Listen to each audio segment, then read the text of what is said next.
आपलं आता कॉम्पिटिशन बहुत वाढणार आहे, कारण एवढ्या पोराबाराला पाहून तर मी तर पुरी दंगच राहून गेली. सगळे इकडे टेन्शन मध्ये होते, आम्ही इकडे लागलो मस्त गोष्टी करायसाठी. आम्हाला पेपराचं गिपराचं काही टेन्शन नव्हतं, कारण की पेपराला टेन्शन व्हायला पाहिजे, कारण की आम्ही सोडवायला येतो म्हणून. सगळ्याला असं टेन्शन मध्ये पाहून मला तर बिलकुल टेन्शन नव्हतं, पण इकडून मॅडम नाही का बोंबलायला लागली होती, इडी अजून काडी पेनच घ्या म्हणून, मोबाईल बिबाईल बॅगच मध्ये ठेवून द्या म्हणे. खूप दुरून दुरून लोक आले होते, सगळ्याला म्हणे आपापल्या क्लास मध्ये बसा, पण आम्ही आमच्या खुर्च्या काही सोडतच नव्हतं. म्हणलं सगळ्याला पहिलं अंदर जाऊ दे, मग आपण जाऊ बा म्हणून. आम्ही बी निघालो आपला रोल नंबर पाहासाठी, कोटं कोटं कोण कोण आहेत.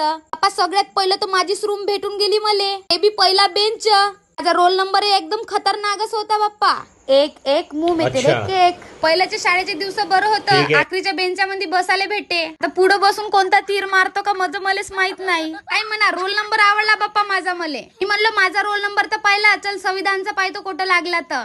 आबा त्याच्या रूम कडे जाऊन पाहतो तर तो बी पहिल्या बेंचवरच लागून होता का. असे एक नंबर झकास पेपर सोडून टाकलो का. पर झाल्या बरोबर पहिला मोबाईलच घेतलो आपल्या हातामध्ये व्हिडिओ काढायसाठी. त्यान विचारे पेपर कसा गेला. मी म्हणलो आधा पादा किसमे सबसे ताकत ज्यादा, काजल दादा काजल दादा असं म्हणून आपल्या भूतभूरवर बसून निघालो मी. फुरफुर भूक बहुत लागली होती म्हणून पहिलं गुपचूप खालो, मग त्याच्या बाद नाही का म्हणते याले मुंबईचा वडापाव होय म्हणते, पण काही मुंबईवाणी वाटे नाही.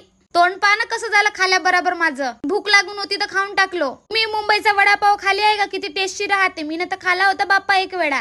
वडापाव खाला नाही, घरी पॅक करून आणला. नाही झालं का माझ्याच्यानं. निसर्गाचा असा थंडगार हवा घेत मी निघाली आपल्या घराकडे जायसाठी. तर व्हिडिओ कसा वाटला कमेंट मध्ये नक्की सांगा जो. तर भेटूया आता नेक्स्ट व्हिडिओ मध्ये. टाटा.